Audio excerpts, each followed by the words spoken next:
বন্ধুরা, আজ আমি আপনাদের সাথে শেয়ার করব কিভাবে সুজি দিয়ে খুবই সহজে ও কম সময়ের মধ্যে দুর্দান্ত স্বাদের সুজির মিল্ককেক তৈরি করবেন, তারই একটা অসাধারণ রেসিপি। আমি আশা করছি প্রতিদিনের মতো আজকের রেসিপিটাও আপনাদের ভীষণই ভালো লাগবে। রেসিপিটা ভালো লাগলে লাইক, শেয়ার, কমেন্ট করতে ভুলবেন না। আর চ্যানেলটা সাবস্ক্রাইব করে আমার পাশে থাকার অনুরোধ রইল। দেখে নেওয়া যাক আমার আজকের রেসিপিটা। নমস্কার বন্ধুরা, আমি পাপড়ি পদ্মাবতী ফুড ক্রিয়েশনে আপনাদের সবাইকে স্বাগত। সুজির মিল্ককেক করার জন্য আমি এখানে 200 গ্রামের যে ছোট সুজির প্যাকেট হয় সেই প্যাকেট একটা নিয়ে নিয়েছি। আর সম্পূর্ণ সুজিটাই আমি একটা বড় বোলের মধ্যে নিয়ে নিলাম। এরপর এখানে দিয়ে দিচ্ছি স্বাদ মতো নুন, কারণ যে কোনো মিষ্টি আইটেমে একটু নুন দিলে দেখবেন তার টেস্ট কিন্তু খুবই অসাধারণ হয়। আমি একটু দিয়ে দিচ্ছি সামান্য পরিমাণে নুন। আর এরপর আমি দিয়ে দিচ্ছি এখানে 3 চামচ গোটা চিনি। আমি এখানে কিন্তু গোটা চিনি ইউজ করেছি, গুঁড়ো চিনি ইউজ করিনি। আর এরপর শুকনো উপকরণগুলো আমি একটু ভালো করে প্রথমে মিশিয়ে নেব। এভাবে আমি একটা চামচ দিয়ে শুকনো উপকরণগুলো ভালো করে মিশিয়ে নিচ্ছি।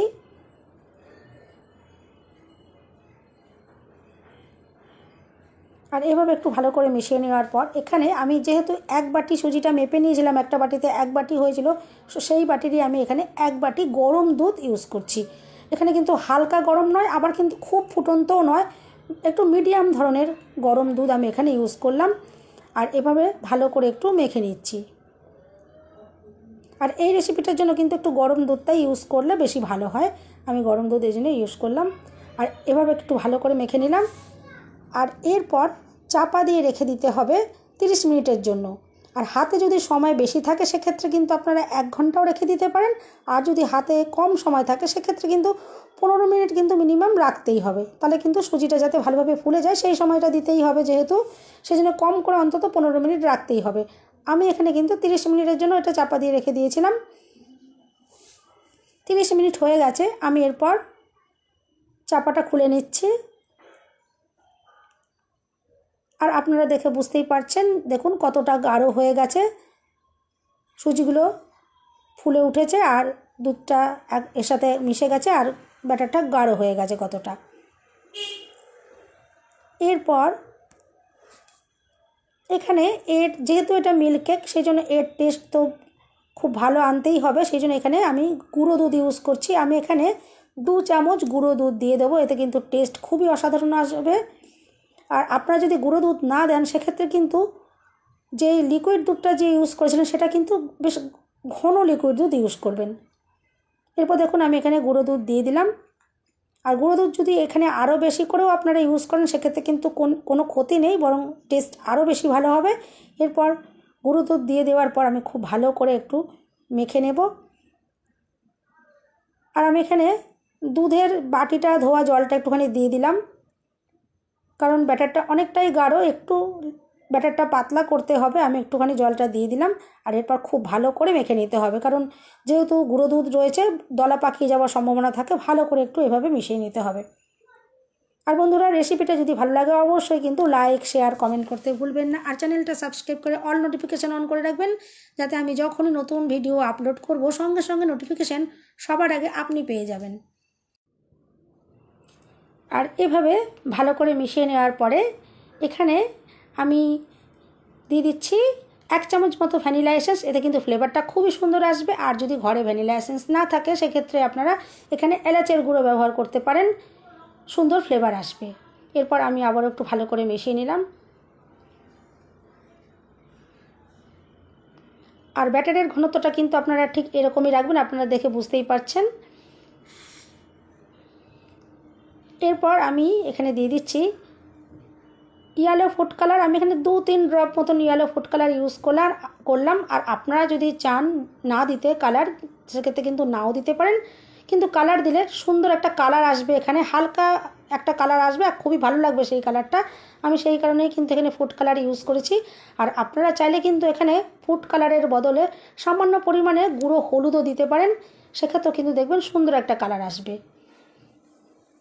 এরপর কালারটা আমি ভালো করে একটু মিশিয়ে নিলাম। আর দেখে বুঝতেই পারছেন আমি কিন্তু খুবই সামান্য পরিমাণে ইউজ করেছি, খুব একটা হালকা কালার এসছে।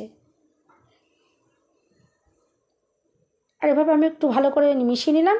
আর এরপর আমি এখানে নিয়ে নিয়েছি 1 প্যাকেট ইনো। এই ইনো গোটা প্যাকেটটাই আমি এখানে ইউজ করব। আমি একটু প্যাকেটটা কেটে নিলাম আর সম্পূর্ণটাই আমি এখানে দিয়ে দিচ্ছি।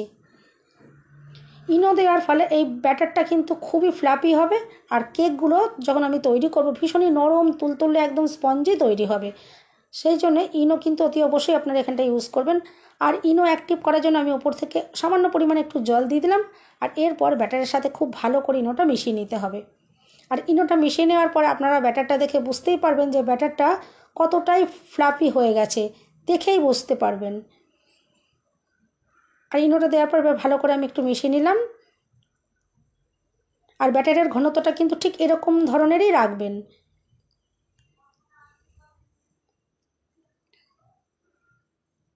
দেখুন আমি একটু বড় করে দেখিয়ে দিলাম যে ব্যাটারটা কীরকম ঘনত্বের রয়েছে, আর কি সুন্দর ইনোটা মেশানোর পরে ব্যাটারটা কতটা হালকা হয়ে গেছে। এরকম হালকা হলে তবেই কিন্তু কেকগুলো সুন্দর তৈরি হবে। আর খুব ভালো করে আমি মিশিয়ে নিলাম। আর এরপর আমি এখানে দেখুন কেকগুলো তৈরি করার জন্য ছোট ছোট স্টিলের বাটি নিয়ে নিয়েছি। আপনারা চাইলে যে কোনো ধরনেরই বাটি আপনারা ইউজ করতে পারেন, বড় কোনো বাটিও ইউজ করতে পারেন, সেক্ষেত্রেও কোনো অসুবিধে নেই। আমি এখানে ছোট ছোট বাটি ইউজ করেছি।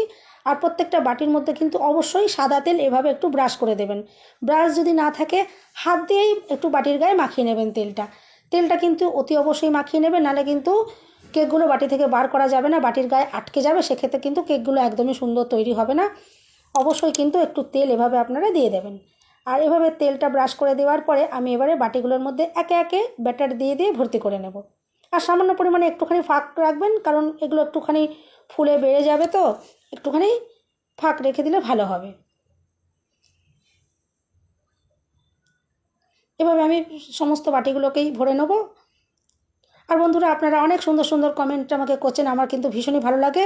আপনারা এভাবেই কিন্তু কমেন্ট করতে থাকবেন, আমি প্রত্যেকের কমেন্ট পড়ি, আমার ভীষণই ভালো লাগে। এভাবেই কিন্তু আমার পাশে আপনারা থাকবেন। দেখুন বাটিগুলো আমি এভাবে ভরে নিয়েছি। এরপরে একটা গামলি আমি গ্যাসেতে চাপা দিয়ে হাই ফ্লেমে 5 মিনিট গরম করে নিয়েছি। আর ভেতরে একটা স্ট্যান্ড দিয়ে রেখেছি, আপনারা দেখতেই পাচ্ছেন। এই স্ট্যান্ডের ওপরে এবারে আমি একে একে বাটিগুলোকে বসিয়ে দেবো।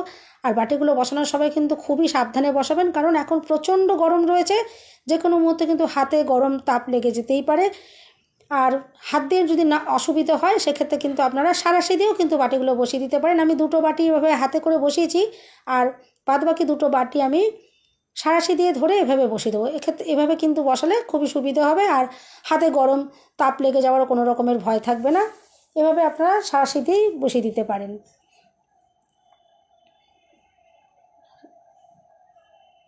এভাবে 4টে বাটি আমি এখানে বসিয়ে দিলাম। আর এরপরে গ্যাসের ফ্লেম কিন্তু লো করে দিতে হবে। গ্যাসের ফ্লেম আমি একদম লো করে এরপর চাপা দিয়ে আমি বেক করে নেব এই কেকগুলোকে। আর কতটা টাইম আমি বেক করলাম সেটাও আমি বলে দিচ্ছি। আমি 25 মিনিট বেক করে নিলাম। আর আপনারা দেখে বুঝতেই পারছেন যে কালারটা কতটা সুন্দর তৈরি হয়েছে। আর একটা কাঠি দিয়ে আমি এভাবে চেক করে দেখে নিলাম, দেখুন কাঠির গায়ে ব্যাটার আটকে যায়নি, তার মানে কেকগুলো একদম সুন্দরভাবে একদম পারফেক্টভাবে রেডি হয়ে গেছে। এরপর আমি গ্যাস বন্ধ করে দিয়েছি আর বাটিগুলো সব নামিয়ে নিয়েছি। 200 গ্রাম সুজি থেকে আমি দেখুন 5টা এভাবে কেক তৈরি করেছি। আর কেকগুলো কিন্তু ঠান্ডা হয়ে যাওয়ার পর তবেই কিন্তু বাটি থেকে বার করবেন। আর বাটি থেকে দেখুন এভাবে টানলে পরেই একদম আলগা হয়ে কি সুন্দর উঠে আসলো। আর কালারটা দেখুন কতটা দুর্দান্ত সুন্দর একটা কালার এসেছে, সুন্দর একটা হালকা কালার হয়েছে। আমি প্রত্যেকটা বাটি থেকে এভাবে দেখুন বার করে নিচ্ছি, আর খুব ইজিলি বেরিয়ে যাচ্ছে, বাটির গায়ে কিন্তু আটকেও যায়নি ব্যাটার।